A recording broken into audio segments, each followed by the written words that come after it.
Good afternoon. Ooh, let's try that again.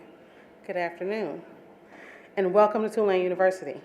It is my pleasure to introduce our last session of the day, Energy, Security, and Diplomacy in a Multipolar World. If time allows at the end of the session, the panel will take questions submitted by the audience. To submit a question, please scan the QR code to my left, located on the screen.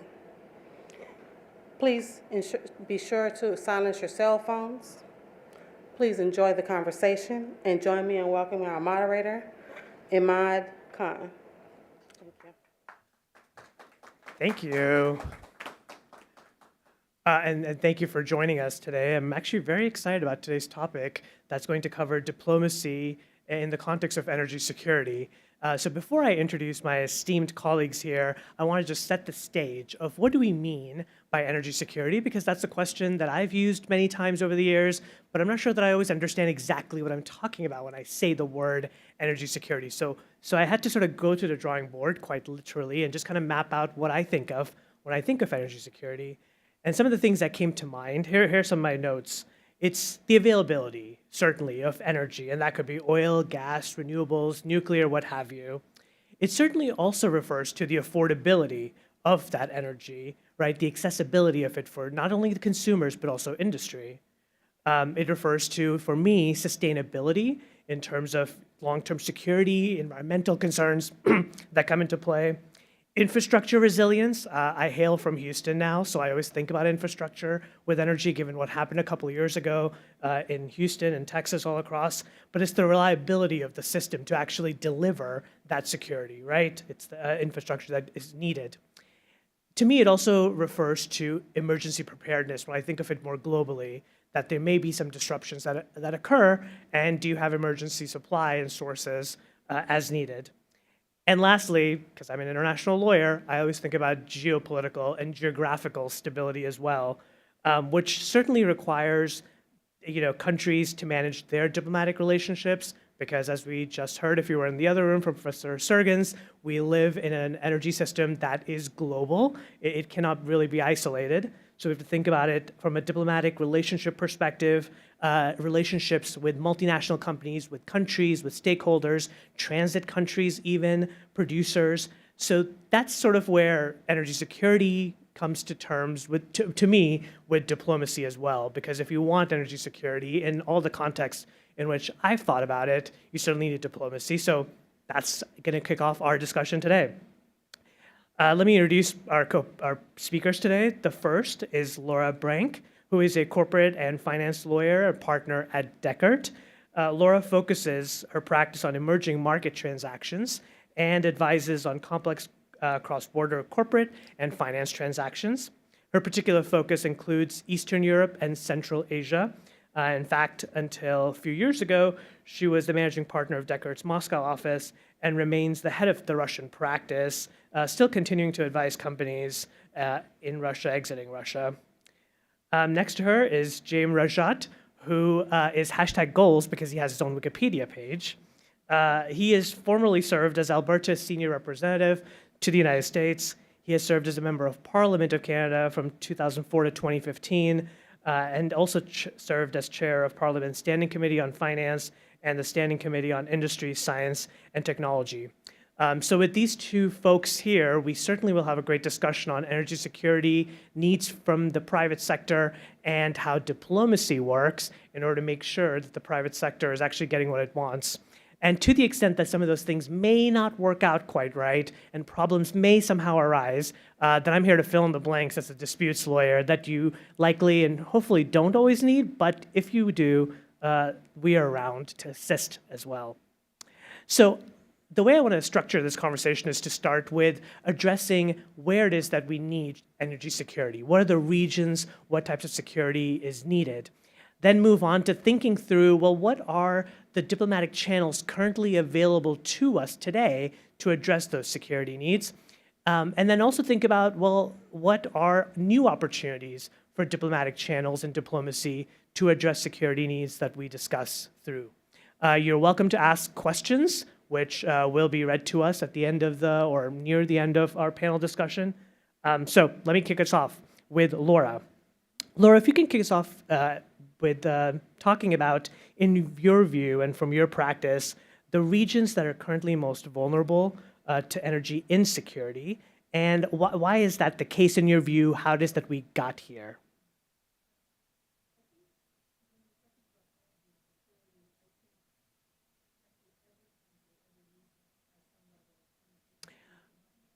Your mic.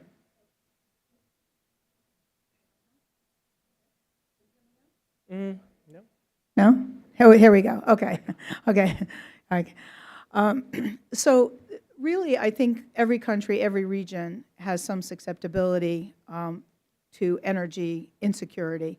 And that's really kicked off in the last decade, I think, and particularly with respect to the war in Ukraine. When Russia invaded Ukraine, you saw a real displacement of energy sources that were, in particular, providing energy to Europe.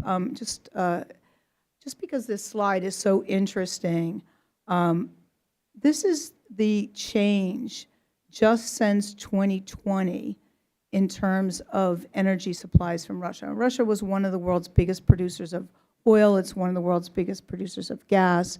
And in this period of time, you can see back in 2020 that China was only taking about 34% of Russia's exports, with Europe over 50%, Germany itself 11% of oil coming from there, and that's also gas. And what happened when Russia invaded Ukraine is Europe was in a very dire situation because they had to think about how do they survive the winter there if they have a cutoff of energy.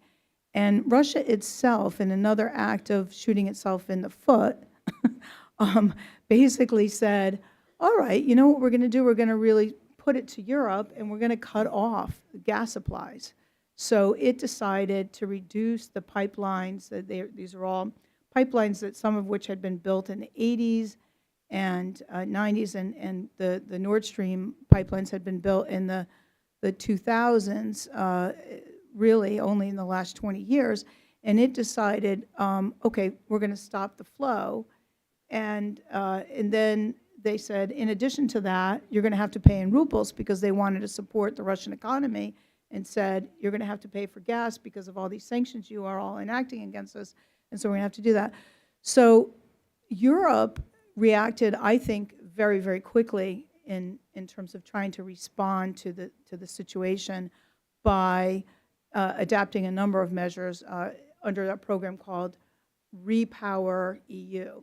And in that period of time, they said, okay, we need to diversify away from Russian gas. We need to focus more on renewables. We need to find alternative sources of energy. We have to subsidize industry, because industry was heavily reliant on Russian gas, heavily reliant. And in some countries, as much as 80%, Austria, for example, 80% of their energy needs were fueled by Russian gas. So how do you just change something overnight? And I think it's a great lesson for countries that have that insecurity. What do you do to adapt in that type of a situation? And for Europe, in addition to their having less Russian gas over this time, they have now reduced their exposure to Russia, going from 45% of gas coming from Russia to now only 19%. And oil now is down to only 5%, where it was at, more than 1/3 of oil coming from Russia. So they also now have 47% of their electricity is through renewables. So, and then finally what they did is they bought LNG from the United States and from Qatar. And that was very fast acting, because that wasn't even there was very, very little LNG coming from the U.S. back in 2022 when this all started. And so you saw a lot of quick adopting to the situation globally. So it seems to me, at least from what I heard and also my observations of the EU, and tell me what both of you actually think about this, it seems like at least Europe did one thing correctly and maybe one thing not so correctly. The not so correctly part was this heavy reliance Right. when there's a history of, potentially a move like this coming from the East. And maybe even that's just a lesson, right? Relying on one source or one nation, and the source could be anything, from the energy periodical, essentially. But that was one thing maybe not to do in order to diversify. What seems to be the correct thing, and you kind of touched upon this with renewables, is that the EU had been investing in this for quite Right. some time with directives, as early as 2003 for countries to really invest and attract in the industry. And of course, the objective was let's go to green energy, but it seems to have actually helped in this situation. Is that sort of 100%. about right? 100%. And your guys' views Yeah, on I mean, and it also was pushed on them by, successive U.S. administrations to say you have to stop your reliance on Russian gas and oil. And so they were investing pretty early on. And then when Russia initially invaded and took over Crimea, already they were starting to try to diversify. But what happens then is look at what's happened with China and how much now China takes from Russia. And the same thing with India. If you look at these statistics in terms of, now where's it going? And you have to divert. But immediately there are no pipelines, right? There are no pipelines going to China. So everybody paid more for energy because of this war as a result of it. And I guess one part of the geography's loss is another's gain. Right. So if we talk a little bit more about, so what is happening to Russian oil now, because certainly energy insecurity is not just a European problem, it's a global issue for several different regions. Right. So, and that's really what's happening now, and it's extremely interesting if you read the headlines, because you have now China that's committed to this pipeline coming to get the Russian gas and oil as well, pipelines coming from Russia to China. But it takes a lot of time. You've got to build that infrastructure to be able to provide for that. But now you see what's happening with India. So India, prior to the invasion of Ukraine, India sourced a very small percentage of its oil from Russia. I was things like 6% or something like that beforehand. And now, it's got a huge, more than 40% of its oil is now coming from Russia. So that's created a whole new dependency. And this is what the Trump administration is going after now. And it's imposed this tariff on India to try to get India to stop buying Russian oil. And so now India's paying this tariff of 50%. So it was 25% already negotiated, but now at 25%. It couldn't really do that with China, and that cuts into a whole nother energy issue about critical minerals. And, there was an idea that they would impose on China as well, because if you wanted to stop the war in Ukraine, well, how do you do it? The biggest source of revenue of Russia is oil and gas revenues, and you can't do that if India and China are continuing to buy it. So just the headlines yesterday, pushing now on Europe to stop buying the gas that it continues to buy. But that's very difficult because it takes time. But who do you put the pressure on? Poor India is now having all the pressure because it's purchasing that Russian oil. Yeah. And I have one more question on sort of this module. So if you guys have questions related to this, please submit them, and I'll see if there are any before I move on to the next module. But one sort of lingering question for me is, again, if we just focus on Europe and thinking about energy security, sort of what does it really mean? One of the issues that I see is certainly availability, right? There's a cut, but the European Union still is very much pushing for green energy, and which may become and seems to be becoming a barrier, right, to the availability, to the affordability of energy in the region. From your perspective, Laura, but also James, please feel free to chime in. From your perspective, do you think the European Union is going to continue, or the European Union's member states are going to continue pushing for solutions that must also, in addition to availability and affordability, meet the criterion of green energy and sustainable energy? Right. And how big of a factor is that going to play among other challenges that they have? Right. Do you want to take that? Go ahead. Okay, sure. Yeah, I mean, so they had the 4 A's in that EU power, or the Repower EU. And in addition to the accessibility, et cetera, it also had the concept of appropriateness, right? So, how appropriate is it to buy that energy? And that's where the green initiatives come in. I do think there's, frankly, been a bit of a reality check on Europe, because you also are in democracies, right? And when the prices go up, you're going to affect the industry and prices, and you've got to be reelected, right? So, I think the whole plan for Europe to sort of move more and more to renewability has really hit a bit of a snag in the last couple of years. Well, James, go Or ahead. do you want me to wait till the next module? Or? Go for it. So just on this topic, though, I think it's, and you laid it out very well in your introduction about energy security, because you need to look at energy security, affordability, and reliability. And I think someone talked about the storm in Texas, but obviously you had the Colonial Pipeline shutdown, which I believe was in May 2021, seemed to be a foreign actor doing that in terms of energy reliability. But in terms of energy security, I mean, we would talk in terms of North American energy security, and I think we'll do that more of that in the next module. But in terms of affordability, that was certainly one of the primary issues in the last election cycle here in the United States, but certainly in Canada as well. It was certainly one of the issues. The Liberal government, which changed leaders, its signature policy was actually a consumer carbon tax for consumer and industrial. And in fact, they, before the last election, got rid of their sort of signature carbon tax because of the issues with affordability. It was hitting people in their pockets. So you have to think of that in terms of renewables, but also you have to think of terms of the massive policy shift that's happened here in the United States on administration. In the last administration, Canada was forming an energy partnership with the United States, and the first thing we talked about was all things to address climate change, and the second thing was a partnership on critical minerals. That has obviously completely changed with this administration, where we used to talk about North American energy security, affordability, reliability.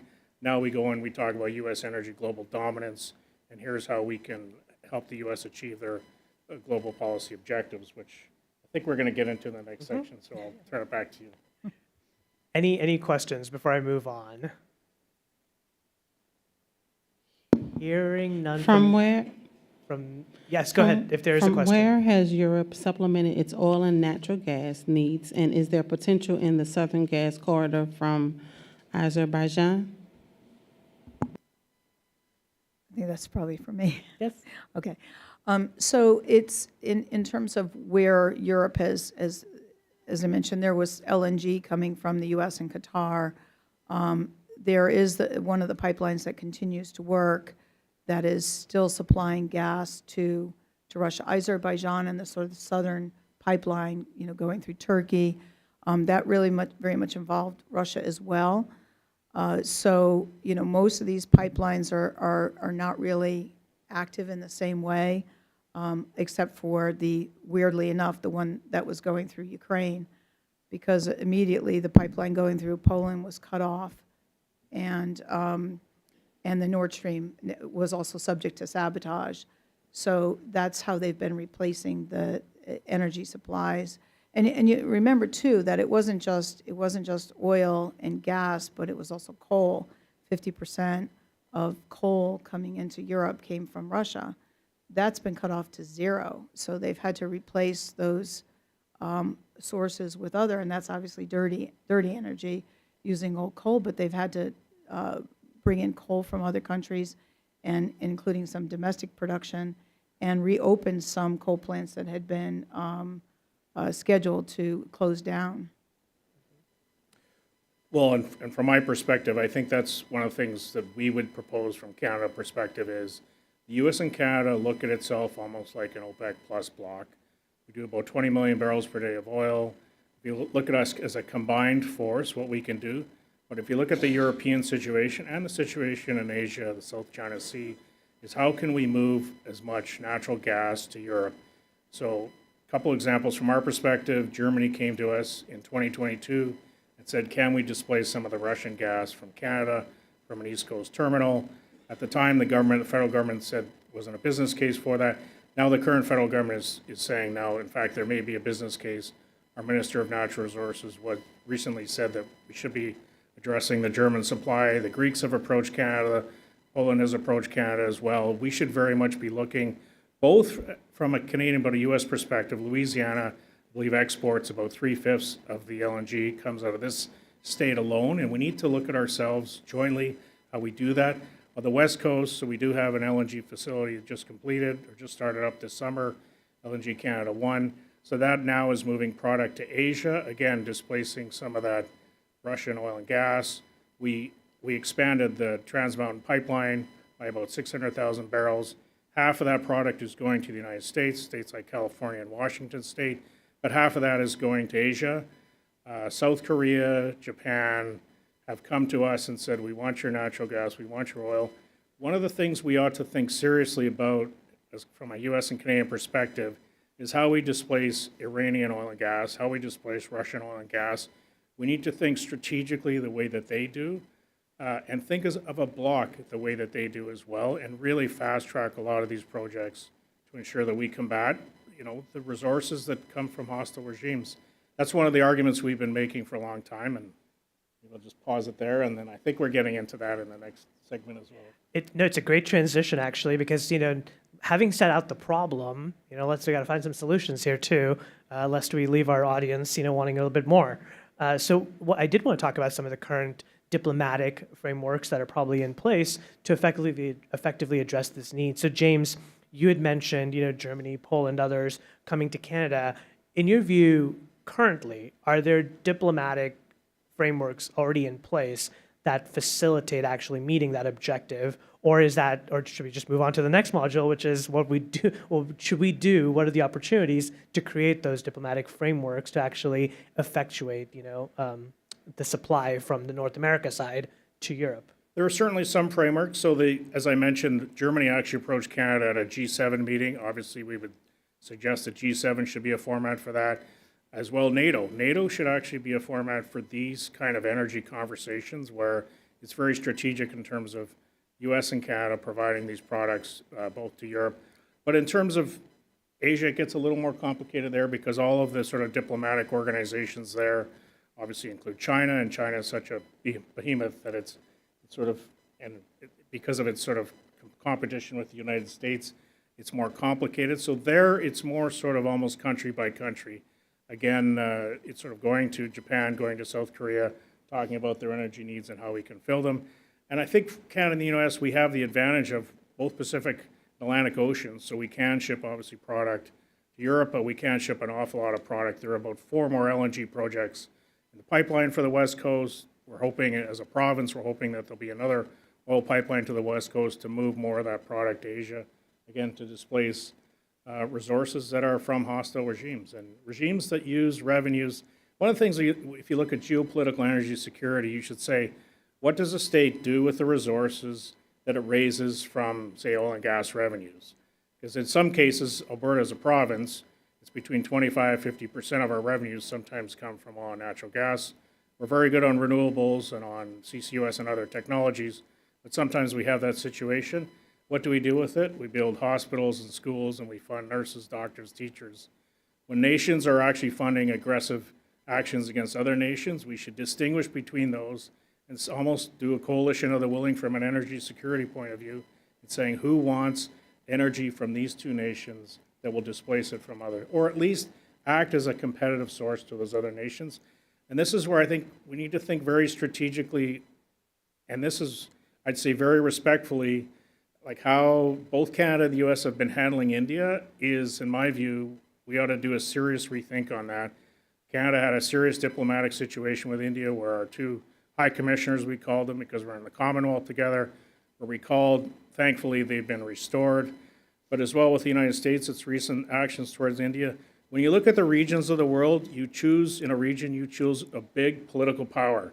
So if you're looking at the Middle East, your choices are sort of Saudi Arabia and Iran. Like, you're not dealing with a whole lot of white hats, but you're dealing with shades of gray.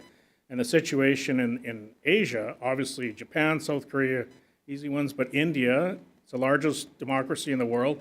This is a very strategic country for both Canada and the United States, and we should certainly do so from an energy perspective. Well, James, I'm glad you brought up NATO, G7. Seems like, from a diplomatic perspective, Canada and the U.S. may be aligned regarding providing gas, actually, in particular, to Europe, because Secretary Wright just said that, we could double the amount of gas exports to Europe in the next 5 years. I think that just came out yesterday or today that I read in the news. From the G7 perspective or the NATO perspective, let's talk about what does that look like? I mean, you've been a diplomat for many years. What did those talks look like? What type of measures have you seen succeed in resolving problems like this that potentially could work in a G7 format or a NATO format? Like some practicalities of what that looks like. I think in a very practical way, and Laura was in Russia when Russia invaded Ukraine, but that sent a shockwave through the G7. If you recall, I mean, there's sort of been increasing aggression in 2014 when Russia invaded Crimea, but there had sort of been this pause and this feeling that, well, it's still acceptable to buy Russian gas and oil. I think the subsequent invasion was certainly a shockwave that said, no, this is just not simply possible. We cannot accept this. And so that forced, I think, that organization, NATO and others, to take a serious look at where they were getting their product from and who they were enriching by who they're buying their product from as well and what they're doing with those resources. So I think that was sort of a tectonic shift that we're still living in now. In terms of acts of diplomacy, this is where I think, again, we'd love to see sort of some kind of a North American energy strategy or pact. We had a critical minerals agreement between the United States and Canada in the last administration. That could be an example. You just expand it to include everything. And we've done that on a sort of province-state level on things like, again, oil, gas, but we've done with carbon capture, reducing methane emissions, geothermal as well, because you want a full supply of energy sources. But if you can do that on a North American basis and then say you will actively go to regions and countries that need these resources and will actively supply them. And then the other thing, and it was mentioned in a lot of the other panels here, is then you actively have to work within these countries to ensure these projects come to fruition very quickly. In Canada now, we have a federal government that has established a major projects office to try to move these projects very quickly because they need energy now, and in the next 5 years, you cannot have these projects take 10 to 20 years. So that's something, it's a big issue here, permitting reform, regulatory reform, in the U.S., big issue in Canada. It's something I think we should look at within a North American context as well. So you're thinking of some sort of an international agreement, at least between the U.S. and Canada, but potentially others as well. I would say U.S. and Canada, but I would look at certainly G7. Now, obviously, some partners have different. For instance, France is very much a nuclear country. I think they're 80% or more nuclear. But certainly G7, certainly I would say NATO. And then with Asia, again, a little more complicated because there's not an actual organization. But that's where I would almost sign individual partnership with those countries, but I would do it as a U.S.-Canada bloc. Like a state-to-state cooperation. That would then, of course, also look toward how do we facilitate private businesses to actually engage and deliver on this, sort of a commitment, yes? It would do state-to-state cooperation, but what's even more important for me is actually getting the facilities built and getting the product moving, right? Getting product moving, whether it's LNG or oil, to countries like Japan, South Korea, and you just keep building on that kind of a movement. That's even more important, I would say, than formal agreements between countries. And for that, you need private partnerships. Absolutely, private partnerships. And you need to, I mean, one of the biggest issues we have here, or Canada, certainly one of the biggest issues in the U.S., is there's a lot of regulatory barriers to making these private sector investments. What you have to do is try to remove or make them as reasonable as possible to ensure that companies will invest the billions of dollars necessary for the infrastructure over the long period. Right? Yep. And part of the biggest issue, and one of the reasons why this forum is so excellent, is navigating the policy shifts between administrations or policy differences at the national or state level, national, provincial level in Canada, and how that can change. Because if you make a democratic change, obviously they can change policy, but that does impact long-term investments. Yeah. I'm sort of thinking out loud here, but it seems that there are certain frameworks already in place that could maybe facilitate, not quite get at what you're getting at here, James, but there are certain treaties and frameworks like the Energy Charter Treaty, the purpose of which was security for Western Europe for energy supply when it was negotiated in the 1990s. Europe has very much moved away from that, but the treaty itself is not gone. There are other members, non-European members of that treaty, and query for all of us whether something like that could work. But let me take a pause here to ask if there's any other questions before I move on to now the more business framework. No, so I'm okay. Any one question? Any question? God from above. Yes. Why is India facing all tariff burden when China buys a higher percentage of Russian oil? In addition, what is the best strategy to decrease Chinese purchase of Russian oil? Can we just repeat the question? Yeah, I didn't hear the last part. Why is India facing all the tariff burden when China buys a higher percentage of Russian oil? In addition, what is the best strategy to decrease Chinese purchase of Russian oil? Right. So in terms of the India question, I could probably answer that, although frankly, I think that's really the Trump administration's decision. I think initially the idea was to go after both India and China for buying Russian oil, and it is the Trump administration's view, as far as I understand, that in order to decrease the reliance of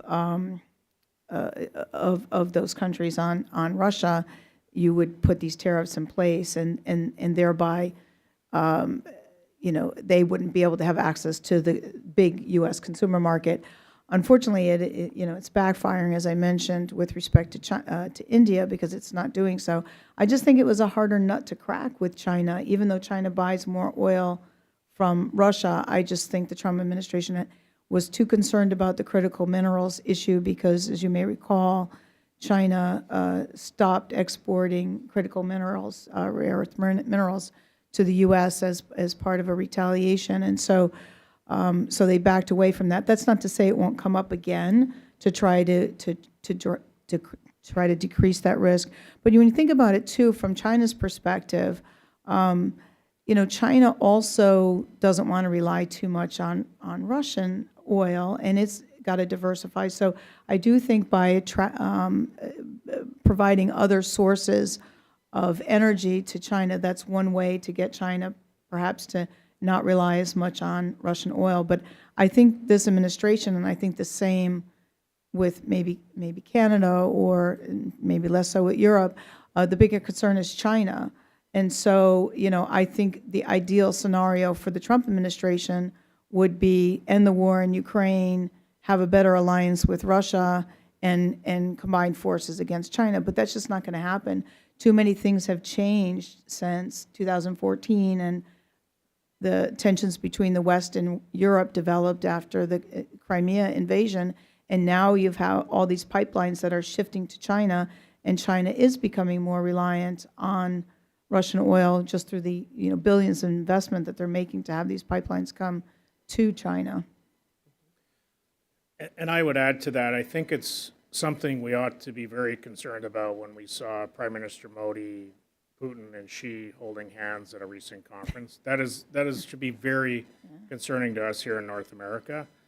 I mean, my view generally on tariffs is, we favor zero, little to no tariffs, and we actually think the U.S.-Canada relationship in terms of our trading relationship, relationship in every sort of way, has perhaps been the best relationship in the history of the world, and I think we should build on that. So we're very much in favor of trying to reduce tariffs as much as possible. I think we have an effective rate in Canada right now of about 5% because of USMCA, because of the agreement between Canada and the United States, and we want to actually move that to as close to zero as possible. And we do see the reasons for some strategic use of tariffs, especially from a national security point of view. If some products are not available here or some raw materials, but you have to sort of combine that with a strategic way of ensuring then the supply chain can come back. And critical minerals is a great example of that. Most analysts say that about 80% of the critical mineral supply chain is controlled by China. And that should concern everyone here, not just in terms of things like renewables, but in terms of the way that our societies are going to function increasingly going forward. And that's something I think we need to work very hard on, is in terms of how we get sort of the mining back.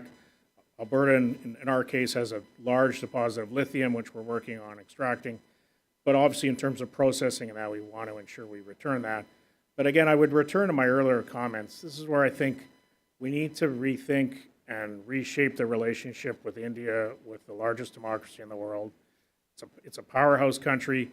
We should be moving as much energy to India as possible and furthering these ties. Obviously, there's very complicated politics in that region, complicated politics between India and Pakistan and others, but we need to, I think, reshape and bring India closer into sort of the North American sphere of influence. So one question lingering from the last discussion we had, which was, partnering up Canada, US, sort of a North American approach to addressing security needs in other parts of the globe. And we talked a little bit about, what some of the formats might be, like NATO or, G7. If I could ask both of you, either of you, to sort of maybe look a little bit into the crystal ball, if that is the idea to be undertaken, what is its viability, given politics, given international relations, given, let's say, U.S. wanting to be energy dominant? It seems, potentially more of a nationalistic view versus an international view. But, what do you think that's a viable option or solution to address security needs? In terms of using NATO and... Yeah. So I think both the actions, I would say a short answer, yes, but I would say the actions of President Putin has strengthened NATO in the sense of it has additional members it did not have before, and it has strengthened resolve and purpose. But I think as well, in fairness, like President Trump's challenging of NATO, is very direct and very strong, but challenging Europe and frankly challenging Canada to meet our targets in terms of defense spending, to play our part in terms of security, it is strengthened NATO, and I would say overall has been a good thing. And so I think NATO it's enhanced, and we can use that for things like energy security. I also think, especially with Canada, with the United States, with Alaska, Arctic security is something that we have to put at the forefront. And if you look at, someone mentioned the number of executive orders of this administration on energy, look at the number that mention Alaska. I think it's the state that's been mentioned the most. Obviously, moving a lot of product off the North Shore is going to take a lot of funds, a lot of infrastructure. But the strategic place of where Alaska is, where northern Canada, this is something we ought to work on, I would say from an energy point of view, but also from a military point of view.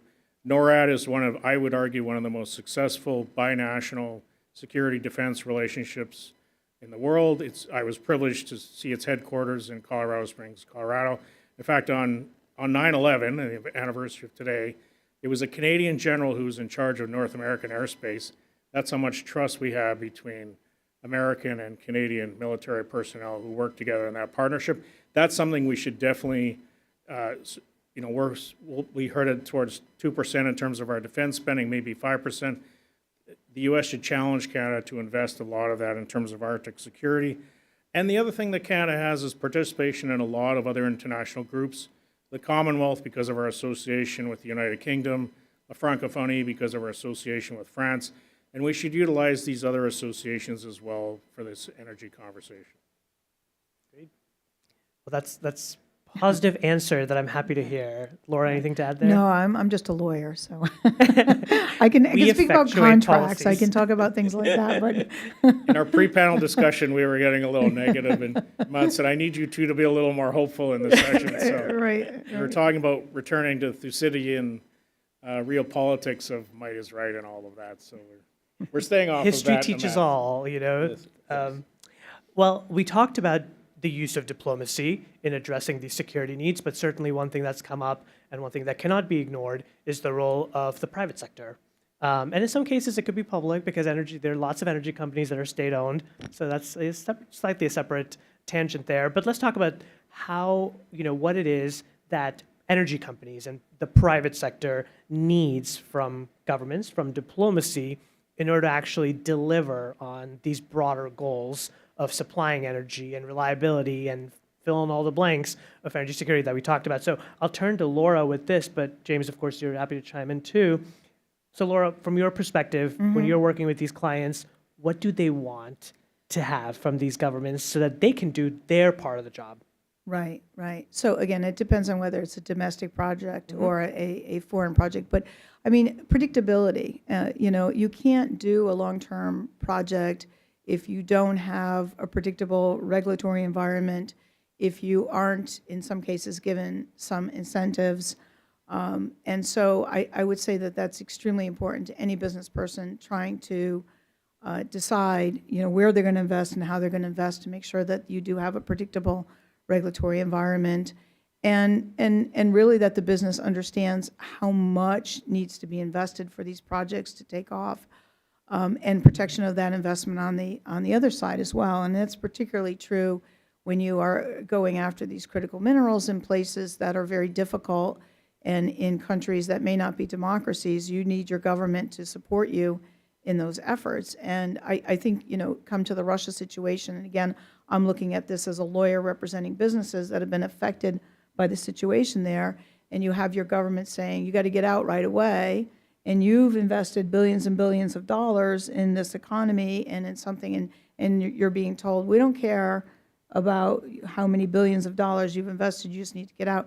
You need your government to support you, because at the end of the day, they were in there and providing those products to U.S. consumers, or through other means. And so I do think that a government has to take into account its businesses and their business interests abroad. And for those foreign countries, when companies are going into a foreign country, and I was speaking last week with a delegation from Uganda to say, look, I mean, when you have a company coming in to invest, you have to make sure they can get their money out, and you put all these barriers in the way. It's not just the regulatory stuff. It's capital controls. It's the possibility that the company will be expropriated. And what do you need to do as a company when you're looking at a particular project? How are you going to be protected? How do you partner up with the right partners? How do you protect yourself contractually if the government expropriates you? So, there are just so many considerations that go in this. So I think the national governments have to take all this into account and provide some kind of a backup insurance or some other policies that would protect when investors do go and invest in these huge projects. And you're sort of speaking more from, let's say, the host state's perspective, receiving the Right. investment. Right. In this case, yeah. So Exactly. I'll chime in to just contribute this because this is my area of the law. But there are investment treaties, certainly, that protect some of these things, right? Even down to the basics of capital transfer, or Right. free transfer of capital, free transfer of money, outside, which, because it lives on an international level, should be the better option than, let's say, domestic regulatory issues that may Right. sometimes get in the way, that you didn't otherwise anticipate. They don't always work against a adverse measure, right? So you can still be expropriated, you can still be blocked from transferring your cash. It doesn't get stopped because there's a treaty in place. That said, there are avenues to then, get paid essentially for any investment that's lost. But it's quite a risk, and it's not easy for investors to go after sovereigns either, because they don't always have to pay. So there's this risk associated with it. So if I can stick with you, Laura, for a second, treaties, yes, they're frameworks. There's about, over 3,000 investment treaties that now exist bilaterally, at least. There's also multilateral investment treaties like the Energy Charter Treaty.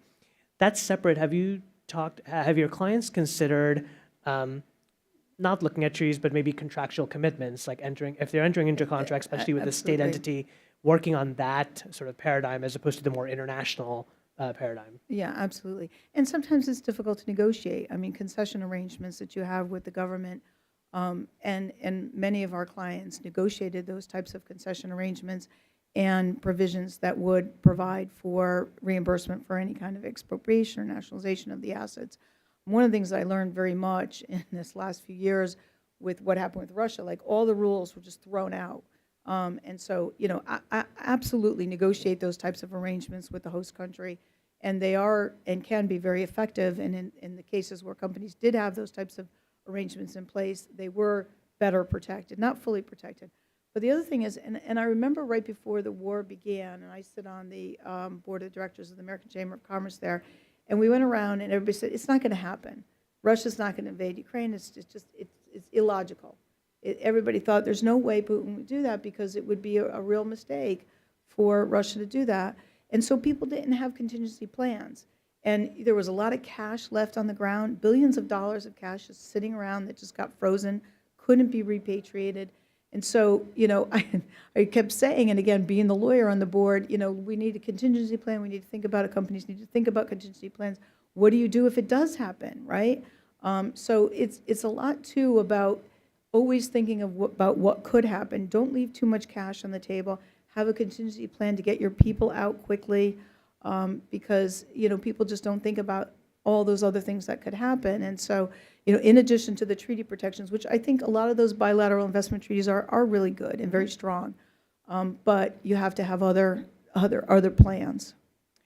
Yeah, and at least in the Russia-Ukraine example, it's not like, the attack 3 years ago was the first time a Right, measure had been right. taken. Yeah, There were so- indications. Right. So one would think that contingency Yeah. plans should have been Right. adopted some time ago with Crimea and even some Right. aggressive actions before.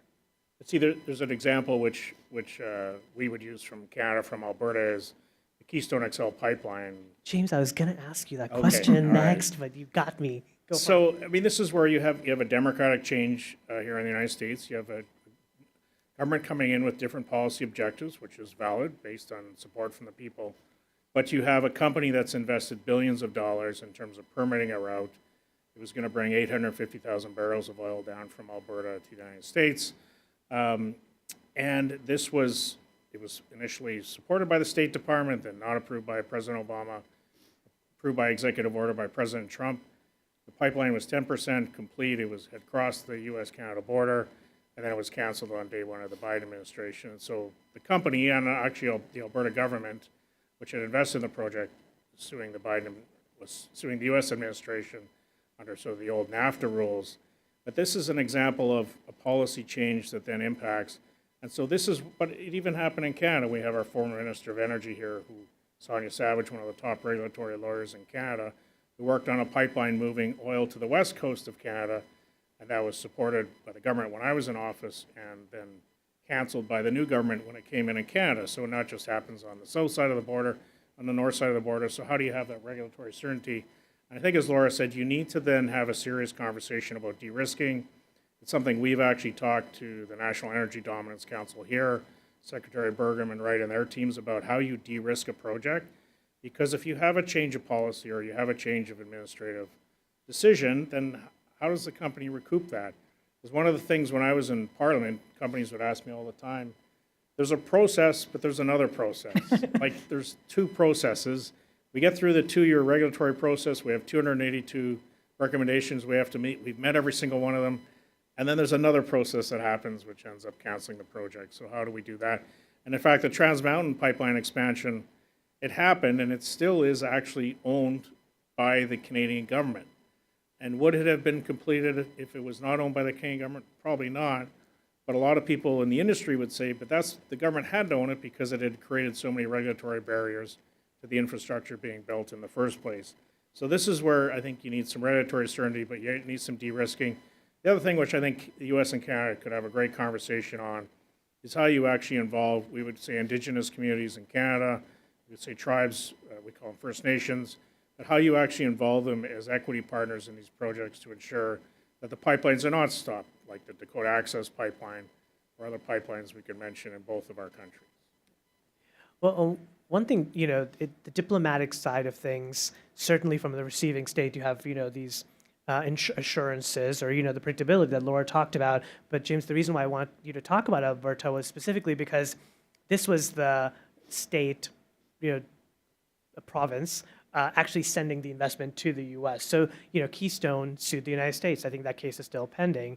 It had sued it, then the case got retracted, then there was another suit. It's been sort of an interesting ping pong, but it was very interesting to see the state, the province in particular, actually step in support of the investment that was made and some of the damages that were incurred essentially because of adverse governmental measures.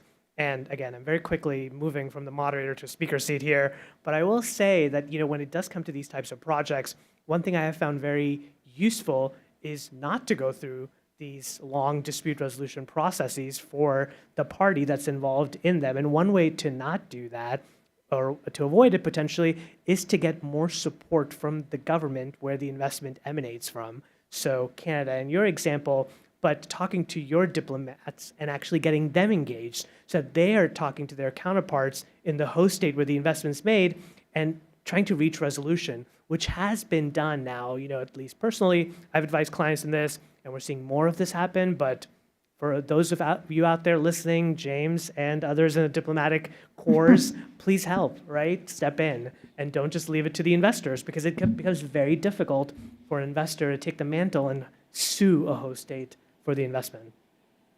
Okay, well, I will step off my high horse now on that one. I have one last question for both of you. It seems like it's time, but 30 seconds for both of you.